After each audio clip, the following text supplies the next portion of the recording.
Yo. Once again, it's on.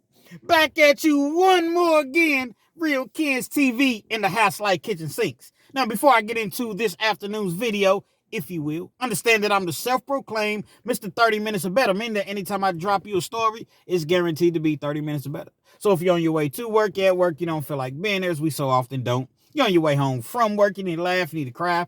Perhaps you're trying to lay down and take a nap or go to sleep at night, depending on whatever time you're listening to or viewing this video. Or you're just in the mood for a good old-fashioned true, keyword being true, penitentiary / life story / life experience. This is the channel for you. If you prefer your 8 to 12 to 15-minute videos, absolutely nothing wrong with that whatsoever. But at Real Kids TV, it's 30 minutes or better. So with all that being said, with all that wrapped up into one big old nutshell, if you will, there is a message. I'm in Lexington, Kentucky. I make that perfectly clear every single video that I do. You all jump in the comments and let me know where you're chiming in from. And I'm gonna tell you what, man, it's cold. It's cold out this piece, man. It's about 5-6 degrees. I'm not gonna say exactly, but it's somewhere within that that temperature range. And as I was walking back from the gas station, well, not actually walking from the gas station, I went to the gas station to, pay for my gas or what have you, and I came back out. The wind was cutting me. And I got to thinking about one of my penitentiary, I don't necessarily want to call it experiences, but for lack of better terms, I'll call it one of my penitentiary experiences. Now, I started out in the penitentiary, but then I ended up going, working my custody level down, which I don't even know why my custody level was so high in the first place, being that I was just a simple white-collar criminal. You know what I mean? I did wrong. I was no better than nobody else. I wasn't out there shooting, robbing, hurting people and things of that nature. But for whatever reason, I kept finding myself behind them walls, behind the gates with the lions, tigers, gorillas, goons, and hyenas, the birds. Kill or be killed. You a man or you a mouse? So guess what? I got to adapt. As I mentioned, I worked my way down, and I'm at Blackburn Correctional Complex. See, everything I talk about is documented. Fleece Johnson says it's documented. Shout out to Fleece Johnson, Big Lee, Hustler Spirit 502. We're going to be doing something real soon. Pause, double pause, triple pause, quadruple pause, infinite pause, to be honest. But we're going to be doing something, in a professional. Can't say much about it, but just know me and Big Lee, we've been on that phone. I'm going to take that ride 70 miles. He's in Louisville, Kentucky. I'm in Lexington, Kentucky. I'm going to take that ride 70, 75 miles. And y'all going to be seeing something with Fleece Johnson and I real soon. But back to the lecture at hand. Respectfully. I'm at Blackburn Correctional Complex, Lexington, Kentucky. At the time, they had 5 different dorms. They held about 1,000 people, a little bit less than 1,000 people. You got 5 different dorms. You got A1, which was like a new dorm. Right across the street, you had B dorm. Up the way, you had, I don't even remember what the hell dorm that was called. You know what I mean? But it was like for the dog program. They got a dog program in prison. So, it helps the inmates and it helps the dogs as well. And then they got 2 dorms that's way down, like C1 and C2. Now, I'm trying to paint a picture for you all. The penitentiary is somewhat similar to a college campus. So if you've never been to the joint, hopefully you haven't. Just imagine how a college campus is put together, structured. Looks very similar to a college campus, as I mentioned. Dorm C1 and C2, like I said, they were way far away from everything. So on days like this, when it's 5, 6, 4 degrees or what have you, it's a long walk to the chow hall. The chow hall is the closest thing you're going to get to. You want to go to the gym? Oh, it's even further. You go to school, horticulture, masonry, electrician or whatever, welding, man, you got to walk probably I want to say exactly, I'm going to say about a half a mile. So the area is, it's a very, very large area. Them days is 5, 4, 6 degrees or whatever. That wind is cutting because it's right there on the highway. I believe it's 75, I-75. So when you're coming down 75, all those cars is passing, it makes it even colder. You walk into the chow hall. All you trying to do is just really protect yourself. You can get frostbitten. You can really get fucked up. That cold weather. You got your long johns on. You got your thermals on. You got your toboggan on or what have you. And a lot of times you have a towel and you wrap the towel around your face. That's how bad the wind is cutting. You're not trying to be gangster. You're not trying to do anything to impede the rules, anything like that. Again, it's all about protecting yourself. It's a long walk to that chow hall. You get to the chow hall. It's probably going to take you. I lived in I want to say it was C1. So C1 was closest to the highway. The other dorm was right beside us, but furthest from everything was, I want to say it was C1. By the time you get to that chow hall, it's going to take you a good 5 minutes. The longest 5 minutes. Oh my God. That's the longest 5 minutes I've ever had to exuberate. I've ever had to experience. You get to the chow hall, finally. You walk in. First thing you think, once you get to the chow hall, you may not be able to walk in because depending on who's at the door. You got this fat motherfucker named Rogers, man. Ain't nothing wrong with fat people. I don't knock. But this Rogers, I'm going to call him a fat motherfucker. Rogers he wasn't 5'11". If he was 5'11", he'd be solid. He was about 6'1", 6'2", baby. Now, I've talked about Rogers in previous stories, but I haven't gone this in depth with the situation as far as, what I'm going to say on this particular video. I said Rogers about 6'1", 6'2", big old stomach. Rogers had to be about 400 pounds, man. Face was all droopy. You know what I mean?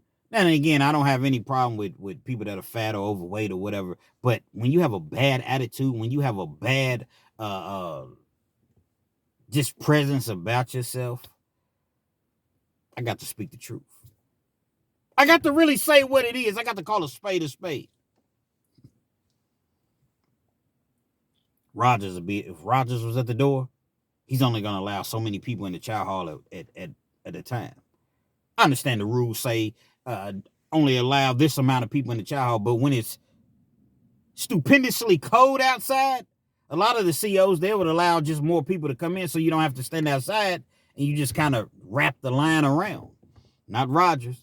The rule book, he knew that rule book like the back of his hand. He knew the rule book like his favorite restaurant was probably every restaurant's menu. The rule book says you can only have X amount of people in a chow hall. So guess what? If it's 20 people in line, 2 people leave out the chow hall, finish eating, guess what? 2 people come in. That's how rotten this sumbitch was. Rock with me.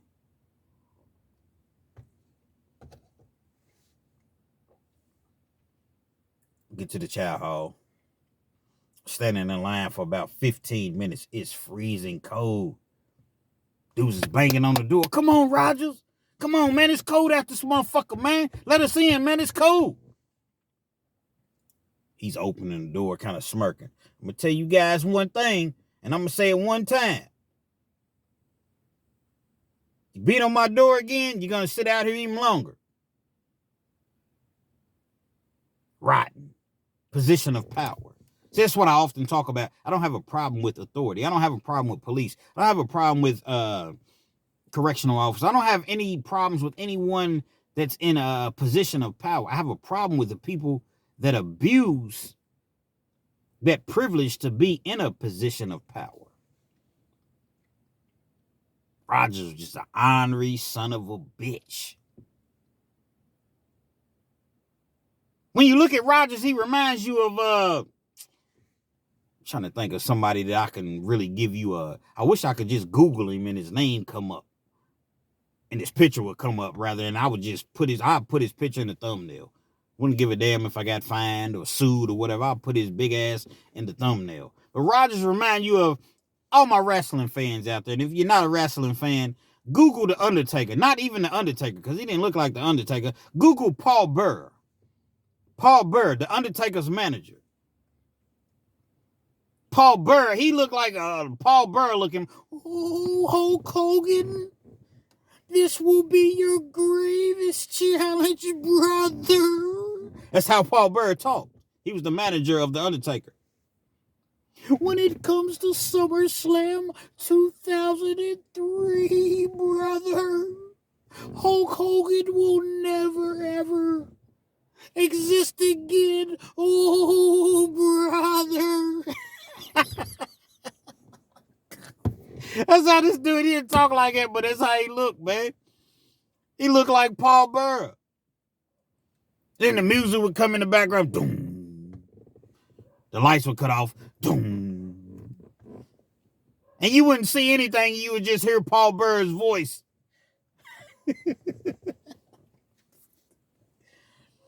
My Undertaker has come from the depths of hell, brother.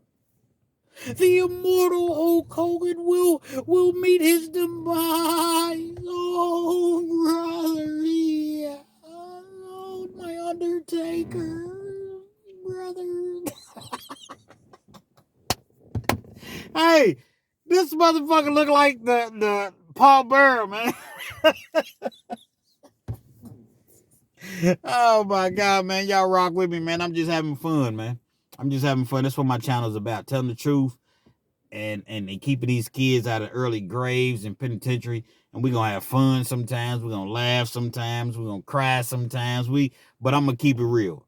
All my stories can't be booty bandits. Because I'm going to tell you, man, I'm about to do is just lying. You're not going to run across that many booty bandits in prison. Maybe a few. I've told some booty bandit stories. But these dudes is for views because YouTube pays a lot of money if you get a lot of views.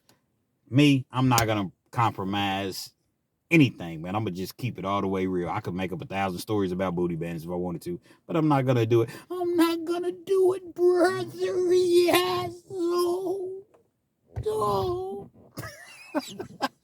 And for you all that are not familiar, Google The Undertaker's manager, Paul Bearer. And when you hear how he talks and when you see how he looks and he carries a little thing to where I guess you keep the ashes in, he carries that with him. I guess that's that was supposed to be a signal of once the Undertaker beats you, your ashes will go into this vase thing that he carries. I don't know. But Google him and I guarantee you will bust out laughing, brother. Yeah. But let me stop laughing. It's time to get professional. I'm professional, but let's get serious. Let's get serious. And for the record, Paul Bearer was 5'11". Yes, brother. Finally get in the door. He done kept us outside waiting 15, 20 minutes, man, when he could have been let us in out of the cold. You come in, the first natural thing you doing is snowing outside. You wiping yourself down, wipe me down. You wiping yourself down. You trying to get yourself together, whatever. There's another rules, all type of rules in penitentiary. Don't have your toboggan on. You cannot have your toboggan on when you enter any indoor facility, especially the chow hall. You're not even thinking about your toboggan. I'm trying to warm up. Your hands are freezing cold, man. You in there, you got gangsters, man. You got killers. You got gorillas. Man, it's cold out this motherfucker, man. You. Give me your toboggan. Huh? You. Give me your toboggans. What you mean? You're not supposed to have your toboggan on in the chow hall. I understand, Roger, but I've only been in here 30 seconds. I've only been here for 1 minute. It doesn't matter. You're supposed to take your toboggan off upon entering the chow hall. Give me your toboggan. Man, fuck that. Man, give me your toboggan. Do I need to call security? Now, remember, we had a low-level camp at this point. He wouldn't get away with this in a penitentiary behind them walls. He would never, ever in life get away. I promise you. He didn't get away with it at this facility. But we'll get to that. Give me your toboggan. See, the most powerful thing that you can have as a correctional officer is that pen. Especially when you really, really trying to go home. See, you in a penitentiary, yeah, you trying to go home, but you got dudes that's got life sentences. You got dudes that got to do 30, 40, 50 years before they even remotely have a chance of going home. You got dudes that serving so much time, but then you got them dudes that just don't give a fuck. They might have 6, 7 years, man, and you get wrong with them, man, they gonna give you your issue, man. They gonna give you your issue. Matter of fact, the dudes that have the least amount of time are the ones that I've seen get more violent, get more about it. You about it? I'm about it. Say you about it. I represent. Where them killers at? Yeah. Those are the ones that really, really get, they put in work. No disrespect to the ones that have life sentences or the ones that have a lot of time, but they're more laid back. They done put in that work early on and seen, listen, man, send me to the hole. I'm tired of doing 6 months at a time, a year at a time in the hole. I like my TV. I like my contact visits. I like to be able to get on the phone. I like to be able to go to the law library to work on my case to hopefully get me the hell out of here. You see what I'm saying? You learn. Them guys that got them short sentences, man, you better not come in there talking that shit to certain ones of them. Rogers is taking dudes toboggans, man. If you got a towel over you, if he sees a towel, because as I mentioned, you're not supposed to have that towel over your face.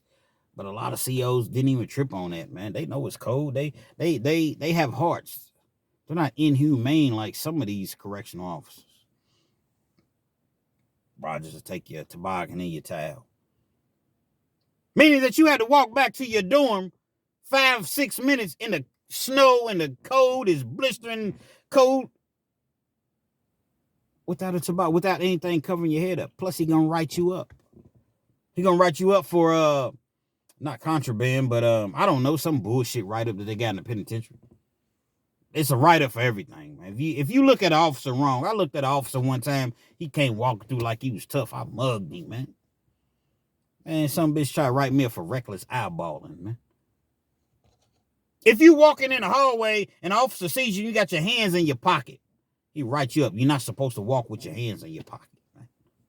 It's a write-up for everything in prison, man. If you know, you know. If you don't, I'm here to teach you. Y'all rock with me. It's going to be a good one. Shout out to my truck drivers. Dropping them big loads off. Ain't nothing wrong with dropping a big load off. Triple pause. I'm going to bypass regular pause and double pause, triple pause. Healthcare workers pulling the all-nighters, pulling the 16-hour shifts, pulling the 3rd-hour shifts. Not 3rd-hour shifts. I'm acting like we in high school, some 3rd hour. Pulling the 3rd shifts. Shout out to the barbers.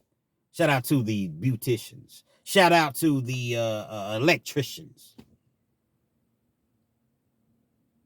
Shout out to anybody that's getting that money to do what they got to do to take care of their family, to support themselves. Shout out to the bus drivers, transit workers. Shout out everybody. Shout out to everybody. My dog Steve was good. I seen you in the comments. Good to see you back. I ain't heard from you in a minute. Appreciate you, bro. Shout out to my dog Terry, aka number 6, man. Number 6 meaning that he was my first. Well, he was the number 6 subscriber that I ever had on this channel, man. I appreciate that, man.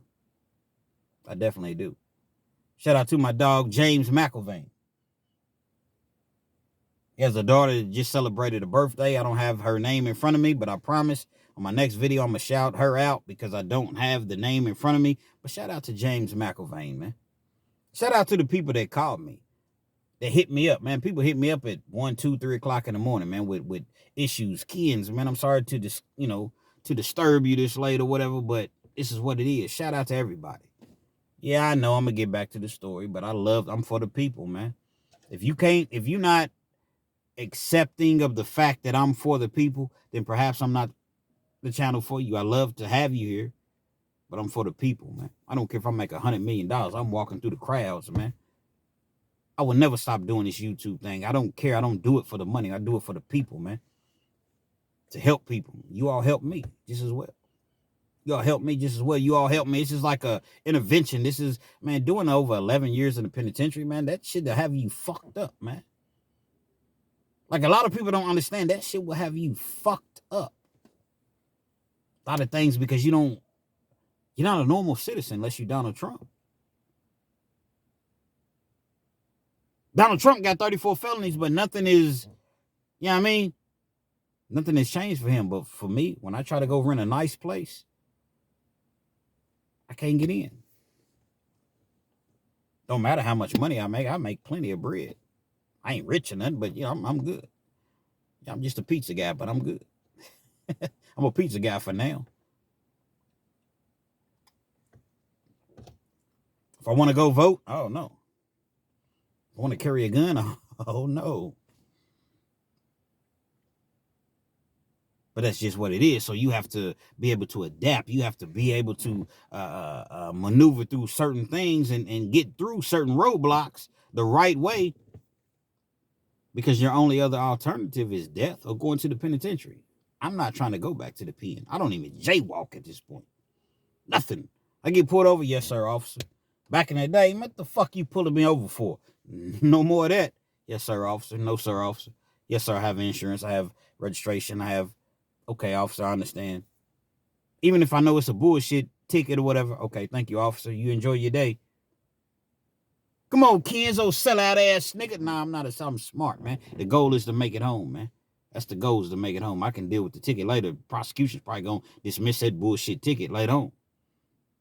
But for now, I'm in a predicament. I'd have to make it home. You're going to believe me, they're going to believe you, the police. This is one of them videos that I'm stretching out, man. Pause. I'm stretching this video out. You want me to get straight to the of the story? You know what I mean? What? Shout out to DMX. Shout out to New York, RIP, man. DMX. What? If you want me to get to the meat of the story, I'm getting there. But today I'm on a snail. I'm not even on a turtle. I'm on a snail today. So we gonna get there when we get there. Y'all rock with me, man. Shout out to everybody. Miss Deborah, Chi-Town, Jason V, out of Florida, him and his son Trey. Everybody that, Elaine Cox, everybody rocks with me, man. I'm just thinking of names, top of my head or whatever, that I consistently see in the comments, man. Alicia, I believe Alicia is out of Cincinnati, I believe. If I'm wrong, please forgive me. My intentions were pure.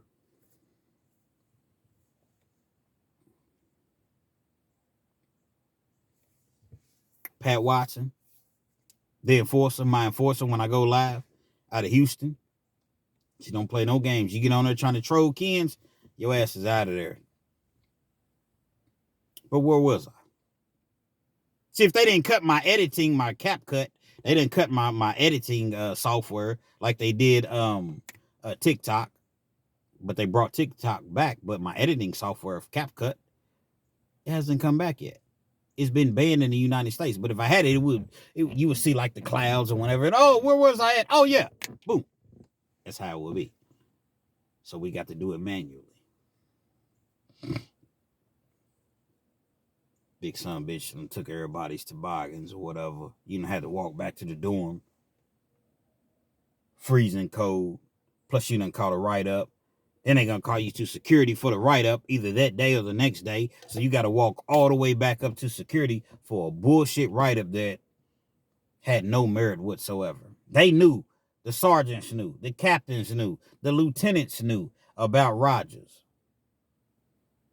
Nobody seemed to care. Nothing ever happened. They're always going to defend their own. They're blue. They're in blue. So they're going to defend their own. It got to the point to where so many people filed grievances against Rogers, they would take him off the yard for about a day or two. Now, when I say they would take him off the yard, he wouldn't, be suspended or have to go home. No, they would just put him like in a spot to where he wasn't around inmates. At the front gate, where you check in and check out, somewhere like that, but he would be right back out on the yard. And he knew this. Some bitch was working medical one day. All the people that have to go to pill call. That's what they call it in Kentucky prisons, pill call. I always feel for them dudes because they got to be a pill call like 5:30, 6 o'clock in the morning. Even if you're in a wheelchair, even if it's a blizzard outside, a thunderstorm or whatever, you got to get your meds. Good thing about it is they was in a dorm that was closer to the medical, so it wasn't that far. But nevertheless, you in a wheelchair, you got to have somebody to push you. They paid people. That was your job in prison. You may be a pusher, a wheelchair, but anywhere this individual needed and wanted to go, you had to push them. That pill call 5:30 in the morning. Then you got to go back again in the afternoon, 3 o'clock. Then you got to go back again at 7 o'clock at night, man. After they clear count, like it's just it's a hassle, but it's necessary. So you got this some bitch Rogers at pill call. He's the guy that once you get your meds from the nurse, she hands you your meds. They give it to you like in a little cup. You may be taking 2, 3, 4, 5, 6 different pills. They put it in one little cup, and you can get some water out of the little thing, out of the little machine. Put the pills in your mouth, water. Now, most officers, for the camera, they'll be like, okay, open your mouth. Okay, go ahead. Rogers, no. You got to open your mouth. He's taking a flashlight, looking inside of your mouth or whatever. Hold on, what is that? Do you got, because there's a thing that's called, what is it called? Cheating your meds. That's another Kentucky term. Cheating your meds means a lot of dudes would take the pills and act like they were taking them, depending on whatever officer was there. Some would put it in their mouth. Pause. They would put the pills in their mouth and hide it under their tongue. And then once they walked away, they take the pills and then they sell them to somebody. Seroquel, anything that would cause you to go to sleep or anything. Not Seroquel was more so for the county jail inmates. You in prison, you can't really be just taking Seroquels, like, unless you have a hard time sleeping. I don't know the exact name of the pills, but certain pills will make you feel somewhat high. Dudes ain't had no money. Ain't nobody sending them nothing in prison. They cheat their meds, wouldn't take them. They got, people that will buy the pills from them, even though the pills been in their mouth. Ain't no difference from keistering. Dudes go out into the community. They come back in, take the weed, take the pills, take the cigarettes, whatever, put them in a little tight bag, put them in a bag, tie some bitch up real tight. When I say a bag, like a baggie, they might take some lubricant with them. I know it's getting a little vulgar. This is getting a little, but I'm being, this is reality. And they put it up in them. They come in, they hit that toilet. It comes out in the toilet. They put some gloves on, reach in the toilet, grab it, open the bag, boom, boom, boom. They sell that shit, and they making a lot of money. But a lot of people's doing that shit to survive. I've never done that. Never. I wouldn't give a fuck if I didn't have a dime. I'm not keistering shit. No pun intended. But at the same time, I'm not knocking anyone that does what they have to do to survive. It's just me. It wasn't my thing, man. It just wasn't gonna happen, man. It was not gonna happen. Never in life was that gonna happen. Nothing's going up in me. And if something did, you got, 2, 3 gorillas and I couldn't stop it, you best believe everybody's gonna cease to exist. You're gonna cease to exist. And if you didn't cease to exist, it was just because it wasn't your time to go.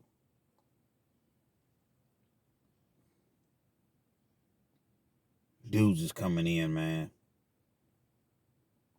You should see, like, it's just crazy. Like, when I say that talking about prison is somewhat therapy, imagine someone keistering a cell phone The fuck do you keister a cell? Now, we're not talking about the big phones they got now, the tablet-looking ass phones, but even the smallest Nokia phone that they had back in the day, the fuck do you keister that?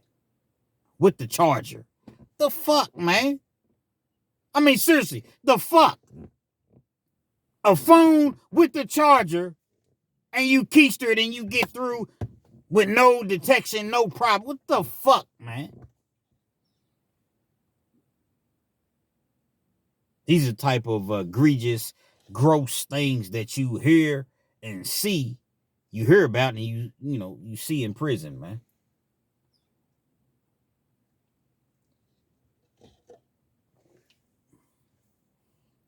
Just gave me flashbacks. Imagine the smallest of smallest phones, the smallest phone that they ever made. A motherfucker being able to keister that, put that up inside of them.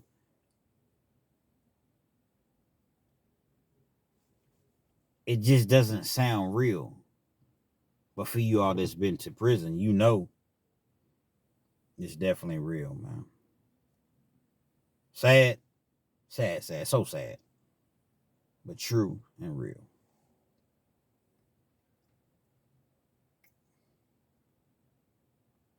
Back to this motherfucker Rogers, though.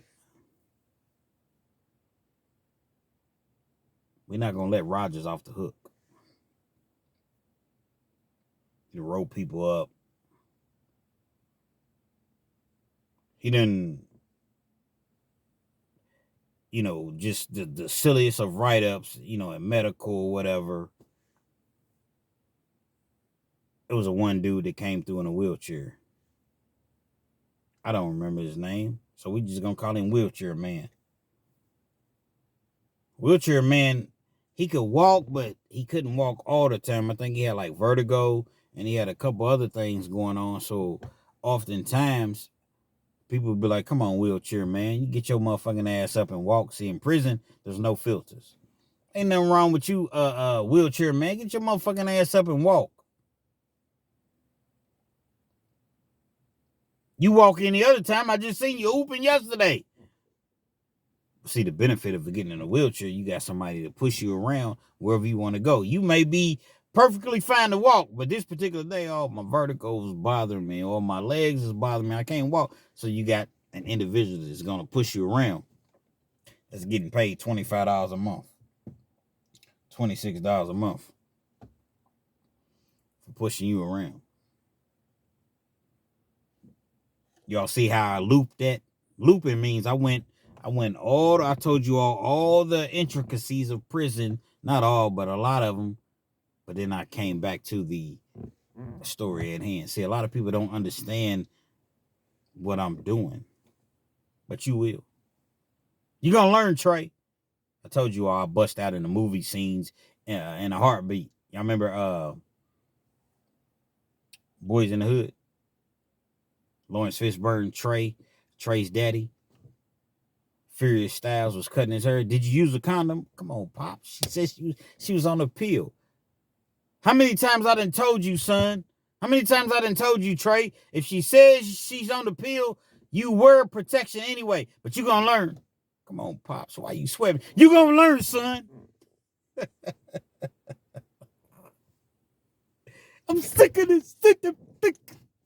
Sick of this. That's when the police pulled him over. And doing it, you think you tough. Yeah. Google everything that I'm talking about. Boys in the Hood. Trey gets pulled over by the police. If you're not familiar, Google that scene. You think you tough, little nigga. Y'all getting man, I should charge for this shit today. Boy. But y'all my peoples. Y'all rocking with me, so guess what? I'm rocking with y'all. Plus, I'm off today, too. You don't want to go to war with a soldier. No limit, true niggas. I thought I told you. Shout out to Master P. No Limit Soldiers. No Limit Records.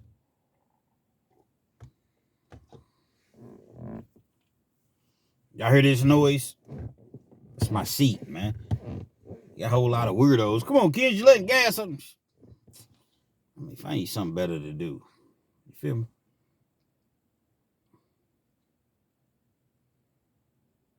Damn, snow's coming down. I'm looking around. I'm sorry. The snow's starting to really, really come down.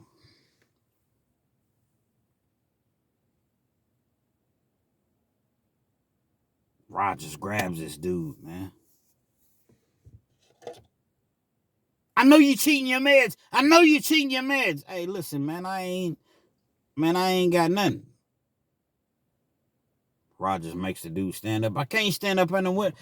I'm in a wheelchair. I seen you walking yesterday. Stand your punk ass up. Rogers had been listening to Eminem and shit, evidently. Shout out to Eminem. To me, shit, the top 3 rapper ever, definitely top 5. But he felt compelled to, he was a big Eminem fan and shit. And he let everybody know it. Prison's full of black guys. There's white guys just as well. But he wanted people to know, man. And I don't even call Rogers. Rogers wasn't racist. Not against blacks. He was just racist against inmates. He let it be known that Eminem was his guy. And Eminem's my guy. And if you don't like Eminem, you don't know hip-hop. If you think that Eminem, because he was talking about some of the things he was talking about, half these dudes is talking about the gangster shit that they, went through or what have you, motherfuckers ain't went through that shit. They ain't seen that shit. It's a facade. It sounds good. It sounds, but that's not what it was. Eminem was 1,000%. 1,000%.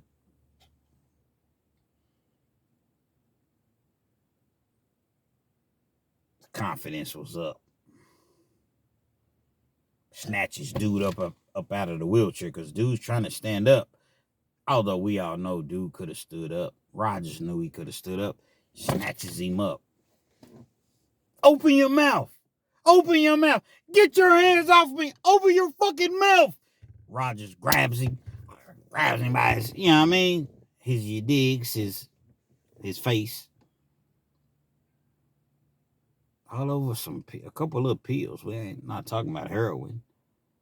We're not talking about fentanyl. We're not talking about anything that we're talking about. A couple little sleeping pills, a couple little pills that's gonna make you feel high. We're not talking about motherfucking perks. You feel what I'm saying? Rogers chokes dude up.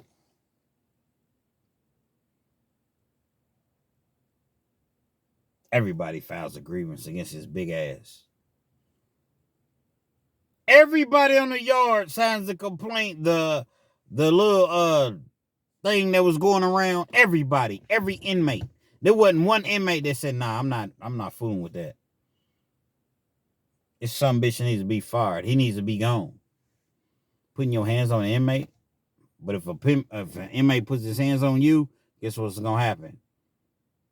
You gonna catch more time. Took him off the yard for a couple of days. Nothing major. Back on the yard. Putting your hands on the individual, taking people's toboggans, what is fucking 5 degrees outside. In Kentucky, that is blistering cold.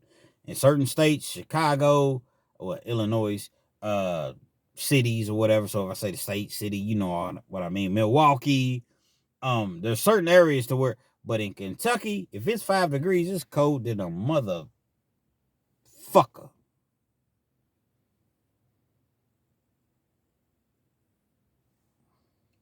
Took him off the yard, brought him back to the dorm, brought him back to C1 where I was at, closest to the highway.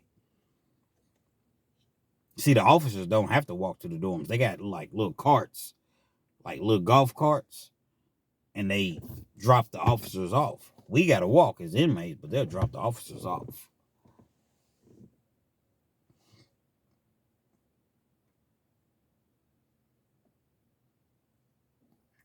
People sick of Rogers, man. We done wrote people up for no reason. Took people's pictures. Like if you got pictures of your kids hanging up in your locker or over top of your bunk. Like if you're on the bottom bunk, you got a bunk above you. You got your picture of your kids and your family. Rogers done took that shit, tore it up in front of you. Because technically you're not supposed to have it up there. But again, most officers, they have a heart. Took motherfuckers commissary. If you couldn't produce a receipt for every single item you got in your locker, I may have a receipt for $100 worth of items in my locker. But if I got $130 worth of items and I don't got a receipt, he's taking that shit. Shaking you down. When they shake you down in prison in Kentucky, you got to sit in the chair. They put your hands, you got to put your hands behind your back in cuffs. You're already in prison. Imagine that. You're already in prison. Put your hands behind your back, cuff you, sit you in a chair. As long as they want to take, they can take. They want to shake you down for 2 minutes, they can. They want to shake you down for an hour and 2 minutes, they can. They give these officers way too much freedom and way too much, it's way too much, man. And if you've been there, once again, it's the only way you'll truly in life understand. You got to understand, man. To be a correctional officer, all you got to have is a GED. There's nothing wrong with having a GED. But I'm just saying, there's no hellified, they send you through like a little training. That ain't shit. That's why you see so many black people getting killed by these officers, man. Because they allow racists to come in that motherfucker, man. And then everybody's, oh, no, don't blame it on race. Well, what is it? Why would you kill this man? He's in cuffs. He's no threat to you. He's in cuffs. You ever been in cuffs? Behind your back? Laying on your stomach? How am I a threat? Well, he said this. He was kicking. He was squirming. And it was a mistake. And I thought, the fuck? But hey, certain people, a lot of people would never, ever in life understand that. So we're not going to go any deeper when it comes to that. This guy was a son of a bitch, man. One night, Rogers got off. And we didn't learn about this particular night, but we learned about it a couple of nights later. This fat motherfucker gets in a wreck on the way home.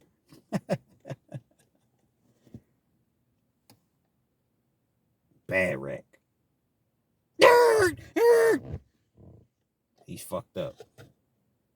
Neck broke, back broke. It was to the point to where when everybody learned about this wreck, they cheered. I didn't cheer because I'm not an advocate for violence. I'm a man of God. I'm still a man of God, man. I grew up in church. Even though I went the wrong direction, I didn't do what I necessarily should have done in life based upon how I was raised. I'm still a man of God. I never cheered. So when I say, oh, woo, woo, everybody jumping up and down cheering, and, it wasn't me. I just kind of took it with a grain of salt. Rogers gets in a wreck. They don't know if he's going to make it. Neck broke, back broke, or whatever. I didn't see Rogers after that for a long ass time. Matter of fact, I got out. Never seen Rogers again. And that's what I told you on the original video about Rogers. I got out. I'd never seen Rogers again. My dumb ass, accountability for myself, when I'm talking about Rogers and other people, I ended up coming back. Again, I started out with the lions, tigers, bears, goons, gorillas, and birds behind the fence. Still to this day, don't understand why I've been behind the fence so much. In the cell with dudes that got life sentences. Come back to Blackburn as I work my level down after about a year or two. This fat motherfucker's back. Nothing's changed. Like nothing has ever changed. Rogers is back as though I'm back. Still being the same Rogers. Still conducted himself in the same manner. Still taking people's commissary, writing people up for bogus write-ups. It didn't matter. People was filing grievances, charges against him right in Frankfort, Kentucky. That's where the Department of Corrections is. That's the headquarters. Frankfort, Kentucky. Didn't matter. They don't care about that shit, man. They don't care anything about that. Right, he got whooped a couple times. Thought he was so tough. Dudes done slept him, man. Knocked his big ass straight out. Didn't matter. That enticed him more. Encouraged him more to be who he really was. One night, dudes got tired of it. They sent Rogers' big ass down to C1.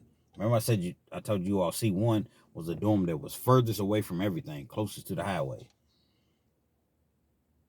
The dorm should have been condemned. Half the time the heat didn't work. Hot water boilers would go out or whatever. We'd have to go to other dorms to take hot, showers. It was just really messed up. But for that dollar, for that money, remember I always say locking people up is a business. Lock people up. The more beds you fill, the more money that somebody's making. The state, private prisons, or whatever. Private owners, rather, somebody's making some money. Rogers is working the dorm each night. Dudes is fed up. Rogers, they did something. I think he took some dudes' pictures and just they were fed up. Think about them white boys. I'm going to get back to them white boys. They don't give a fuck. I'm not saying they're black dudes. I'm not saying anything against black dudes. But them white boys, man, they don't give a fuck. Can't say dude's name, obviously. So we're going to say Big Steve. This is a made-up name. We're going to say Big Steve. 3 of his affiliates. This is the night. We're going to get Rogers. Rogers is in the office. Remember, I said this dorm shouldn't even be open. The cameras don't have work. And the ones that do work, they're only in certain places. Rogers, he's in an office on the middle floor. Because like when you first walk in the dorm, you enter the dorm on the main floor, which is technically the middle floor. Because you got a basement, which was the dungeon. And you got upstairs where I was at. It's about 3 o'clock in the morning. 4 dudes run down on Rogers. They already had it timed. They know when he's going to come out of his office because there are certain times that, see, you have cameras in the office. But when you walk outside of that door, there's no cameras. And when you walk outside of the door, it's like the phone area. There's cameras, but there's certain, areas of the floor or what have you that don't have cameras. They had it perfectly timed. You can't run in on him on his office because there's cameras. He walks out of the door. Big Steve and his partners, man, gorillas, man, they covered up. They masked up. They catch Rogers' big ass, man. Oh, brother. Man, you really need the Undertaker. This can be your greatest challenge, inmates. No, it's going to be your greatest challenge. They catch Rogers, beat the brakes off. I'm talking about stomp his ass out. His big ass was on the ground. I wasn't there. I didn't see it. Come on, Kens. How you know? Because I have an imagination. And when motherfuckers tell me what happened, I can put 2 and 2 together. Stomp his big ass out. I'm talking about they stomp him. They got locks in the sock. They didn't even need that, though. They beat the brakes off of him. Of course, security's eventually called. He's fucked up. You done just came back from having a broken neck and a broken back. I mean, you was off for like several months.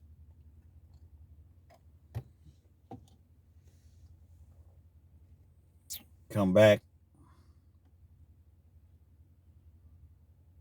get stomped out. Gotta start my car, make sure my car don't die on me. Last time my car died on me. Get stomped out, man. 4 inmates. 2 of them end up getting hemmed up because of the cameras that did work. They put 2 and 2 together, but the 2 that got hemmed up, they were solid. They never told on the other inmates. They got more time. They end up getting like an additional 5, 7, 8 years. They stomped this dude out, man.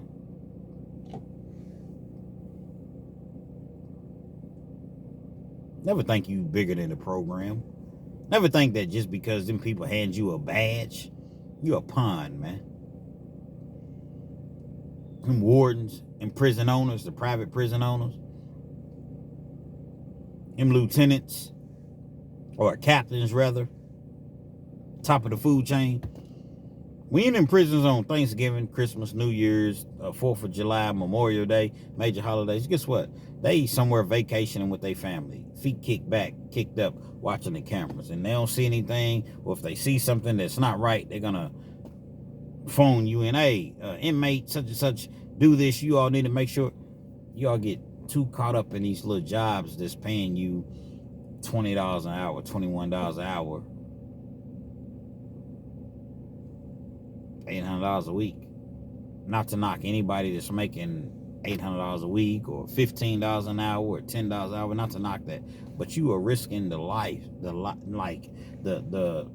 livelihood, you know what I'm saying, your family, the safety of your family. You think people don't know where you at, can't find out where you at? You think people are not gonna see you in the community? But you think that because you got this blue on, you think that just because you got this little weak ass badge on, you think that just because these people are giving you these handcuffs and this motherfucking panic button radio that you keep right here, you think that that's gonna save you in the community when you run across a gorilla?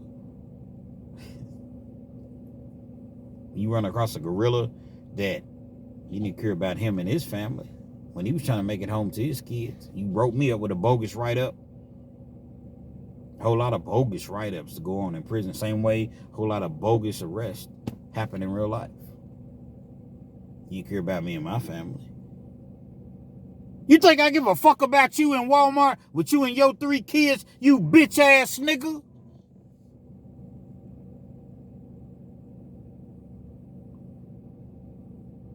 Call security now. Hit the panic button now. Signal 7 in the chat hall. Signal 7 in the chat hall. Signal 7 means get here and get here now. Immediately. Maybe in the chat hall, maybe in the gym, maybe. But I'm just using the chat hall as an example. Signal 7 in the chat hall. Signal 7 in the chat hall. But you was just the dude that was just talking tough. You was just the dude that had the biggest pythons in the world. You want to know something, brother? And when I come down in the Hulkamania, you was just that guy.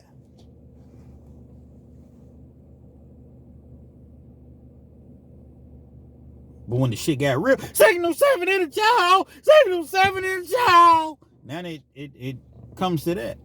You bitch ass nigga.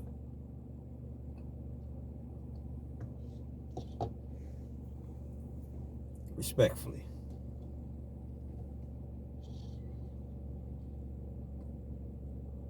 The point that I'm making with this entire video is that people know that I still DoorDash. I DoorDash, man. I get my money, man. I do things the legal way now. It's all about sustaining, getting that money the legal way. A couple weeks ago, they DoorDashed me an order out to the federal prison, Leestown Road, Lexington, Kentucky. It's the federal prison, not where I initially met Rogers. I met him in Blackburn, but that was the state prison. I go to the federal prison. Gotta buzz through the gates. I go through like 4 or 5 gates. Drop the order off. I see Rogers' fat ass. He done lost weight now. Hey, but he recognized, hey. He had seen me prior to that, but I didn't see him, but he seen me. See, it's always somebody watching. Keep in mind, youngsters, when you, anybody, period, it's always somebody watching. When you think that they're not, It's always somebody watching.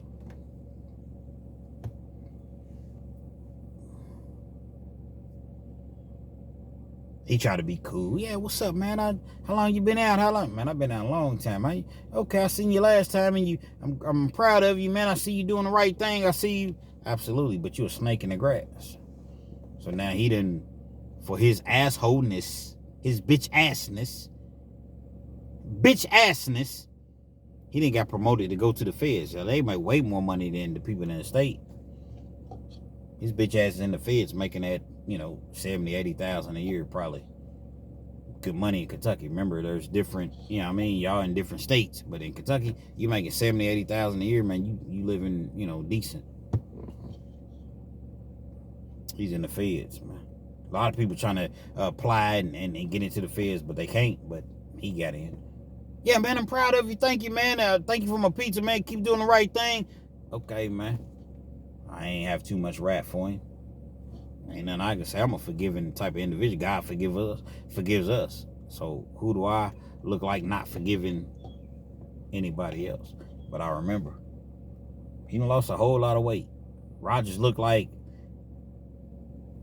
I don't know, he was 400 at that point when I seen him. The couple times I seen him. The several times I seen him. But now it look like Rogers might be about 260. I don't know if he's cool or not. I don't know if he's been humbled. I don't know. I know he got his ass beat. Be nice to people, man.